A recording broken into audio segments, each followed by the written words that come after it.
আসসালামু আলাইকুম। এটা হচ্ছে 30 কাটিং হচ্ছে। তো সবার আগে 30 থেকে বাইকে নিতে হবে। বাইকে এটা সুন্দর করে মিলায় নিতে হবে সবগুলো পার্ট ঠিকমতো আছে কিনা। তারপরে সবকিছু সুন্দর করে মিলায় নেওয়ার পরে মাপটা ঠিকমতো নিতে হবে। এখন লাম্বার মাপ, যেহেতু এটা জামা কাটিং হইতেছে, তো সেই হিসেবে আমরা জামার মাপটা নিয়ে নিচ্ছি। তো সহজের জন্য আমি উপরে লিখে দিয়েছি, আপনি ওখান থেকে দেখে দেখে আপনার যদি এরকম হয়, বডি এরকম হয়, তাহলে এটা এরকমভাবে কাটবেন। তো এটা হচ্ছে উপরের মাপ, আর এটা হচ্ছে পেটের মাপ, আর এটা হচ্ছে কম মাজার মাপ। এরপর এটা নিচের যে লম্বা যে থাকে পাশ ওইটার মাপ। তারপর শিপকাট দিয়ে দাগায় নিতে হবে। দাগায় নিয়ে সুন্দর করে নিতে হবে। মাপ নেওয়ার পরে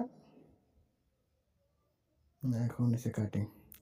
তো কাটিংয়ের জন্য সাইডে 1 থেকে 1.5 ইঞ্চি কাপড় রাখতে হবে, যাতে পরবর্তী ছোটো বড়ো করা যায়।